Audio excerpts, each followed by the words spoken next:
What's up guys, it's Martarts, and today I'm going to be giving you the bow tutorial for Monster Hunter World. So the bow has been in the game since the game has launched, and it is now one of my favorite weapons in the game. So they really fixed how combat worked with it, especially coming off of the handheld versions, because aiming with it on those versions was just atrocious.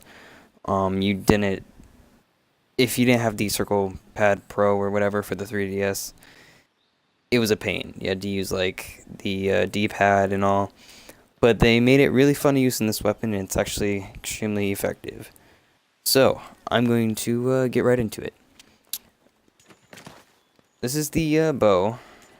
Um, they have some cool looking ones right now. This is the Tobi Kadachi bow. It is currently called the Pulsar Bow 3. It has close range, power, and paralysis coatings. I'll get to coatings later on. Let's just start with the basics. So you can aim with the left trigger, and then you could hold the right trigger to charge. There's 2 charges, and then you can let go to fire. It shoots 3 shots, and then you have to restart. So the distance changes based on your coating, or the damage changes based on your coating. Same with distance. So you can be really close and do less. You can be really far and do more. You can also be extremely far and do less. There is a range limit to the bow. You'll see it when it says out of range. It can still hit, but it's not going to do nearly as much damage. So make sure you're always inside of the range to hit max damage. So you can see that's already quite a bit of attack. Next, I'm going to get into the slides. So when you're charged, you can release and then press A in any direction on Xbox, X on PlayStation, and you'll do this dash, which automatically charges you a level 2 attack. So that's incredibly useful if you're just attacking the monster and then it starts to charge at you. You can just slide out of the way and keep attacking. Now let's get straight to coatings. Coatings are the ammo types that the bow takes, and there are multiple kinds.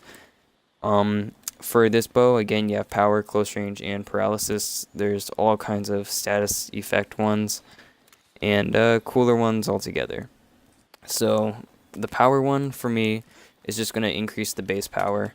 You press Y to activate it on Xbox and triangle on PlayStation. So it's going to increase the damage by quite a good amount. Yeah. So power coating is just all around good. I stuck with this path because I really like the power coating as well as the paralysis coating. And then close range. Now this one you have to be really close, or else you can get the out of range really close. So you have to be fairly close. This does about the same as power when you're close, but it is not as good. Power is just all around better.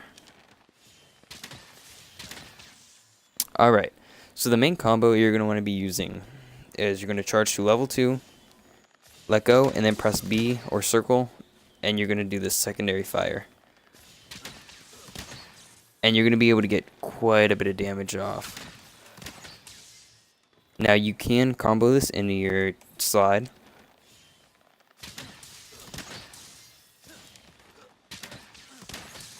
And you can get your max damage numbers off of that. I'm going to unequip that. So you always want to be pressing B after, and then you can get a lot of damage off. And that is called your special shot. It's actually called your power shot after your charge shot, but if you just let it go regularly, it's your special shot. For me, it does like a wide range shotgun type attack.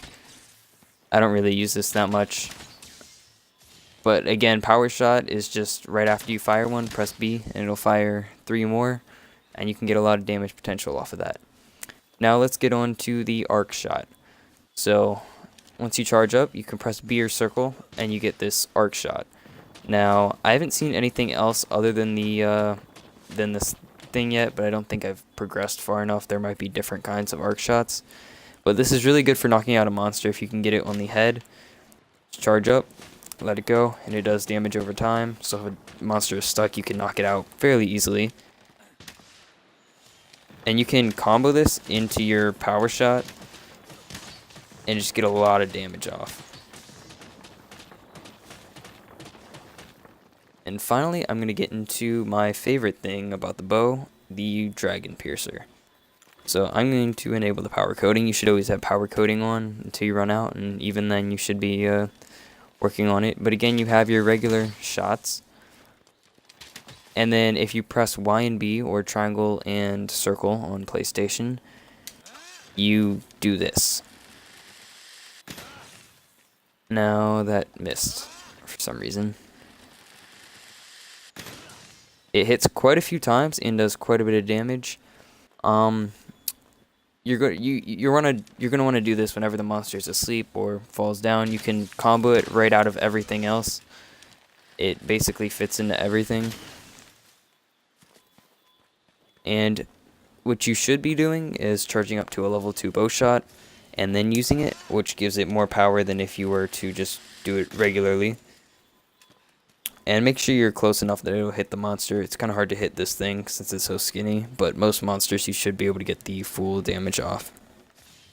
So I'm going to activate the Dragon Piercer, and we get some really good damage hits off. Now I'm going to get onto the paralysis coating. This is by far my favorite coating because you can really easily paralyze monsters. Just spam. You don't even have to be doing that much attack damage. Just hit it quite a few times and then it will be stunned, in which case you can get your Dragon Piercer off. Just make sure you unequip it when the monster is stunned because you don't want to waste it. You can only hold up to 20 paralysis coatings as of right now. But that's basically it for the bow. That is yeah, that'll be it. Thank you for watching. If you haven't seen the Insect Glaive in-depth guide, make sure you go check that out. That was uploaded a couple days ago. And that'll be it. Thanks. See ya.